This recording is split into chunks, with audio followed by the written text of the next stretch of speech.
Hola, ¿cómo están? Hoy vamos a hablar acerca de la aproximación de la distribución normal a la distribución binomial. ¿Sí? Desde el punto de vista teórico, entonces las distribuciones convergen generalmente a la normal a medida que sus parámetros se van aproximando a ciertos límites. Por ejemplo, acá se observa este histograma de frecuencia, entonces adopta la forma de una curva normal. Entonces, la distribución normal es una aproximación conveniente, ya que la distribución acumulativa se va tabulando con mucha facilidad y la distribución binomial se aproxima bien por medio de la normal en problemas prácticos, cuando se trabaja en función de una distribución acumulativa. Entonces, esto se puede tabular, estos valores de z que se calculan entonces considerando una variable aleatoria binomial menos la media poblacional que se puede observar acá, que se calcula multiplicando el número de ensayos por la probabilidad de éxito. Y la varianza poblacional entonces se calcula multiplicando el número de ensayos por la probabilidad de éxitos, por Q, que es la probabilidad de fracasos. Y para calcular, por ejemplo, la desviación típica o desviación estándar, lo que se hace es pasar este cuadrado al otro miembro como raíz. Entonces ya tenemos la desviación típica o estándar. Y de esa manera se calcula el valor de z, entonces con esta fórmula, y posteriormente esos valores se van tabulando en esta tabla de distribución normal. Entonces tenemos nosotros que la distribución normal, entonces la media, como les dije anteriormente, es igual al número de ensayos por la probabilidad de éxito. Y la desviación estándar al cuadrado, que es la varianza, es igual a n, que es el número de ensayos, por p, que es la probabilidad de éxito, y 1 menos p es la probabilidad de fracaso, y esto se representa por la letra Q. Entonces, no solamente ofrece una aproximación muy precisa a la distribución binomial, cuando n es grande y p no está demasiado cerca de 0 o demasiado cerca de 1. Entonces, sino que también brinda una aproximación bastante buena cuando n es pequeña y p está razonablemente cerca de un medio, o sea, 0,5. Acá tenemos un ejemplo, entonces, para ilustrar un poquitito la aproximación a la distribución de la distribución normal a la distribución binomial. Entonces, vamos a dibujar un histograma que vamos a observar. Entonces, acá tenemos el ejemplo que se puede observar, donde n sería el número de ensayos y 0,4 sería la probabilidad. Entonces, lo que hacemos, como tenemos el número de ensayos y tenemos la probabilidad de éxito, calculamos la media. Y la media es igual al número de ensayos por P, que es la probabilidad de éxito, y en este caso nos da como dato que es 0,4. Y al realizar esta multiplicación, nos sale que la media poblacional es igual a 6. Es igual a 6. Y la desviación o la varianza poblacional es igual al número de ensayos por probabilidad de éxitos por probabilidad de fracasos. Si la probabilidad de éxito es 0,4, la probabilidad de fracaso es 0,6. ¿Cómo se calcula este valor de 0,6? Se resta 1 menos 0,4 y ya tenemos la probabilidad de, de fracaso. Entonces, de esa manera se resta con 1. ¿Por qué? Porque la probabilidad máxima es 1. Entonces tenemos probabilidad de fracaso y probabilidad de éxito, donde la varianza es 3,6 o 3,6. La aproximación, graficamos esos 15 ensayos y tenemos un histograma que tiene una distribución más o menos normal. Entonces la media poblacional está en torno a 6 y en torno a la media es lo que se van distribuyendo los demás valores en mayor o menor cuantía. Entonces se van dispersando los datos en torno a este valor central que es 6. Y la varianza indica también la dispersión de datos alrededor de la media. Tenemos el histograma, que es una representación gráfica de una variable en forma de barras, donde la superficie de cada barra es proporcional a la frecuencia de los valores. Tenemos la media en este punto del colesterol y acá la frecuencia con que aparece. Entonces de 50 a 55 miligramos sobre decilitros es el que aparece más frecuentemente y los demás valores con menor frecuencia. Fíjense que esto tiene una forma más o menos de una curva normal. Ese dato es bastante importante. Entonces, es evidente que si buscamos el área bajo la curva normal hacia la izquierda, digamos X, es más preciso realizar o utilizar esta corrección de más 0,5. Entonces, es una corrección para dar cabida al hecho de que una distribución discreta se aproxima mediante una distribución continua. Entonces, la corrección de más 0,5, eso se llama distribución de continuidad. Entonces, a nuestra formulita le agregamos más 0,5 para introducir la corrección de continuidad. La distribución normal aparece cuando se estudia, por ejemplo, caracteres morfológicos de personas, animales, caracteres fisiológicos, fármacos, cantidad de abono, caracteres sociológicos, psicológicos, intelectuales, físicos, resistencia a la rotura de piezas. Todos ellos tienen en común que se distribuyen normalmente. O sea, siempre los datos, en la mayoría de los casos, se van agrupando en torno al valor central y forma una curva, más o menos una curva normal, ¿verdad? Entonces, de esa manera es una característica que nosotros vamos observando. A ver si, por ejemplo, una estadística para conocer la altura de 1.400 mujeres, representamos en un diagrama de barras, como se observa acá.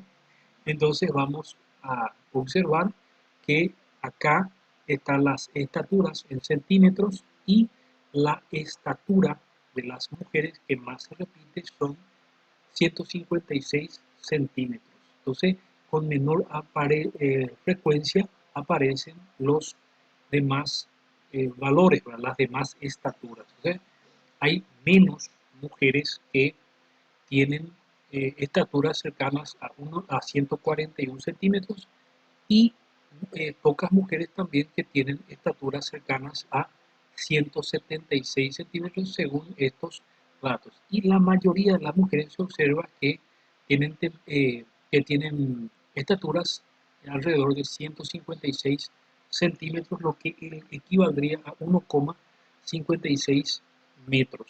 De esa manera podemos fijarnos que al agrupar los datos, al graficar el histograma, nos da la forma de una curva normal. Entonces, de esa manera podemos observar que hay pocos individuos en los extremos y los valores se tienden a agruparse en torno al valor central. Entonces, tenemos que z, el valor de z es igual a x menos la media poblacional dividido la desviación estándar o típica poblacional. Le agregamos nosotros 0,5, que es el factor de corrección de continuidad. Si nosotros graficamos un histograma con 6 ensayos, entonces tenemos este gráfico que se observa acá.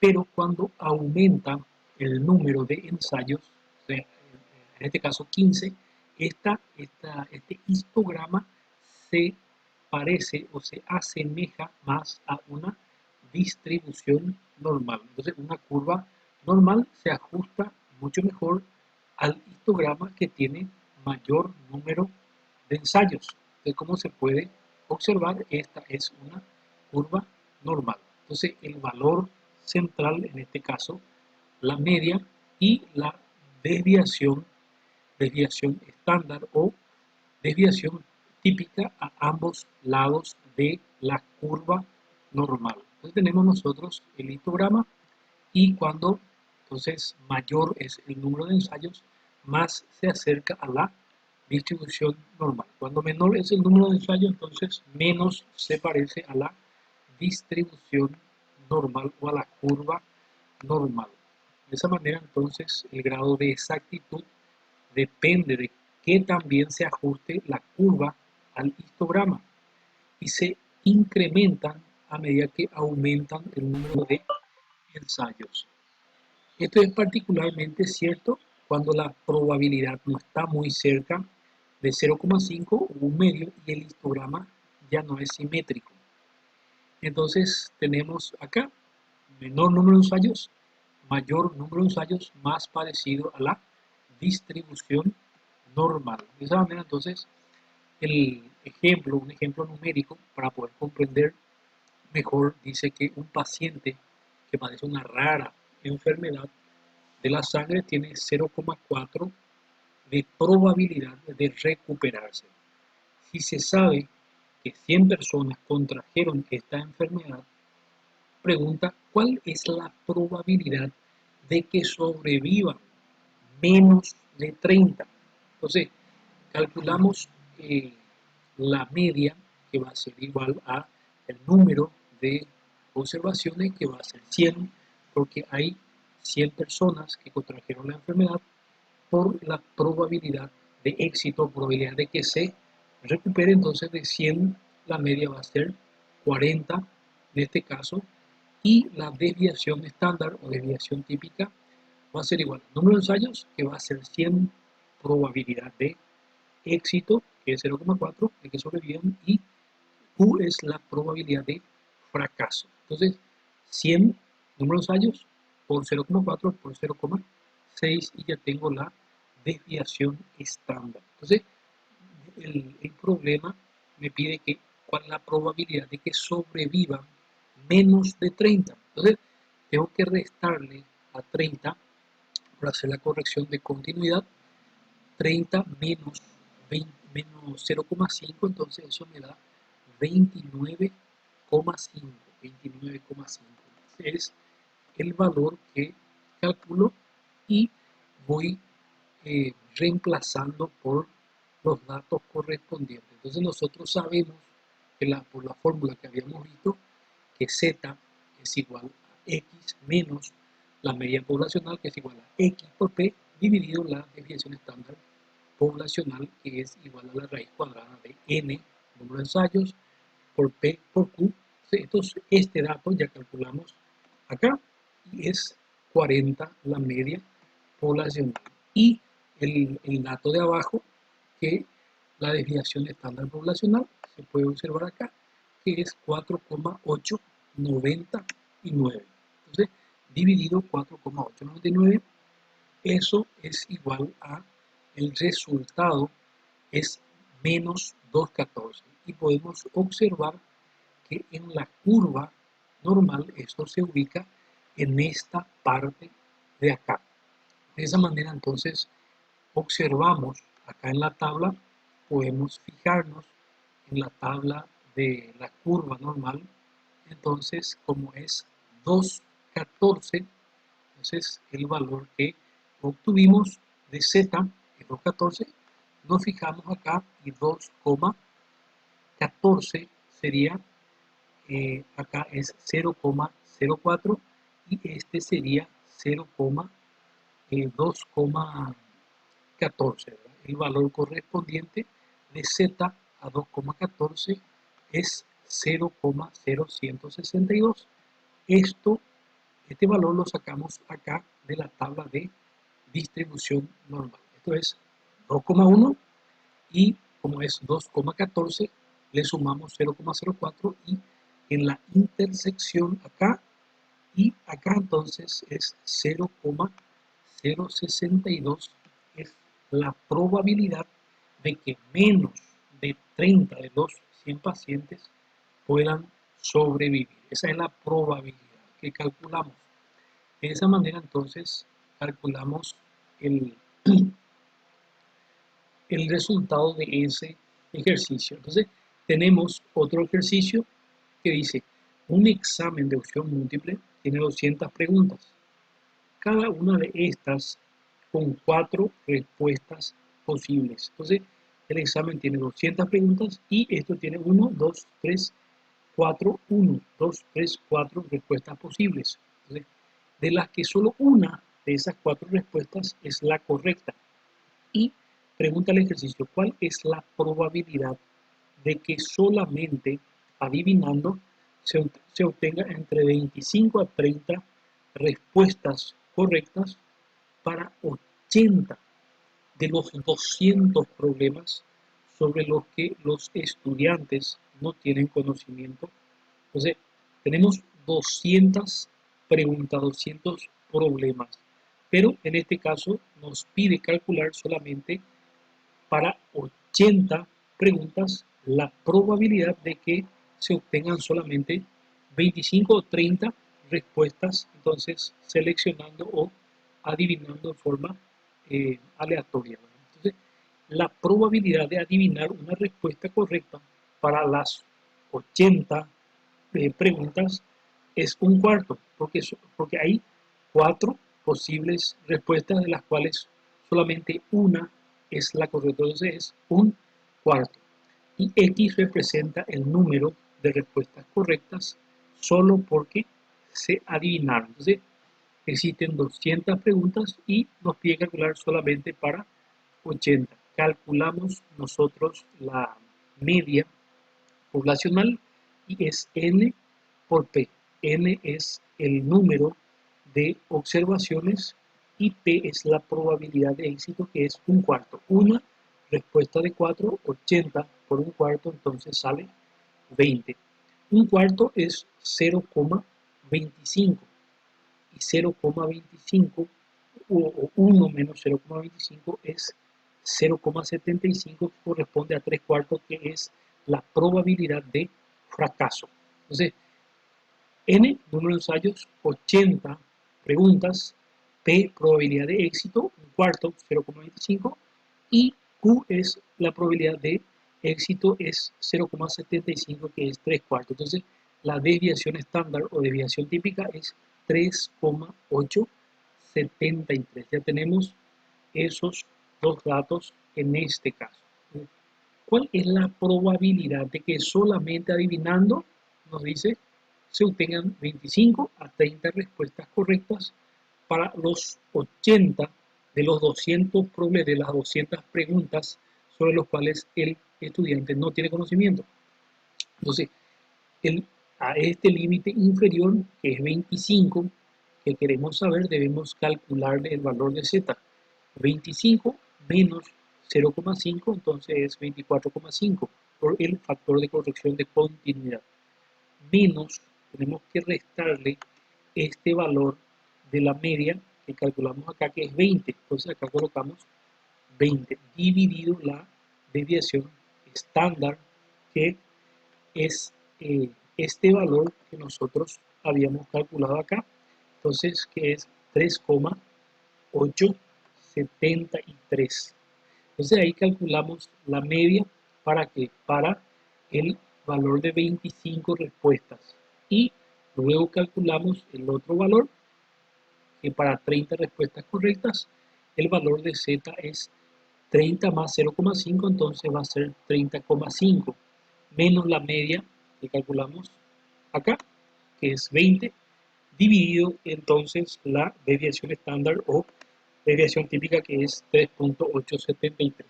Y ahí ya nos da el valor de z, que es 2,71. Entonces de esa manera vamos calculando los valores de z y tenemos que fijarnos acá en la tabla el, el valor de z para 25, entonces es 25 respuestas correctas, es 1,25. 16. Entonces nos fijamos acá en la tabla de la curva normal, 1,1. Y debemos observar dónde está el 6. Entonces, 1,1 más 0,06 es 1,16. Entonces, vamos donde se intersecta con 1,1 y entonces, como acá no se ve muy bien que es 0,1230 porque es el punto 1,1 más 0,06, entonces es 1,16. Y este es el valor que es 0,1230 que hace acá porque no, acá no se puede ver muy bien, entonces es 0,1230 y ese valor de 0,1230 le resto al total del área bajo la curva que es 1 y ya obtengo este valor de acá. Entonces voy restando entonces los dos valores y va a ser 1 menos 0,1230 y es 0,8770. Y después hago lo mismo con el siguiente valor, que en este caso es 2,71. Entonces busco acá en esta tabla el valor de 2,7 y acá es 0,01, 2,7 más 0,01 y ya me da el siguiente valor que es 0,0034. Entonces ese valor que está acá en la tabla, 0,0034, es lo que le resto a 1 para obtener ya el valor en este punto y este punto. Ahora, cuando yo quiero calcular esta área sombreada, entonces lo que hago es restar este valor de este valor de acá y va a ser 0,9966 menos 0,8770 y ahí ya tengo la probabilidad de que las respuestas sean entre 25 y 30 respuestas correctas de 80 posibles opciones. Entonces, de esa manera voy calculando los valores. Eso es todo. Espero les haya gustado el video. Muchas gracias.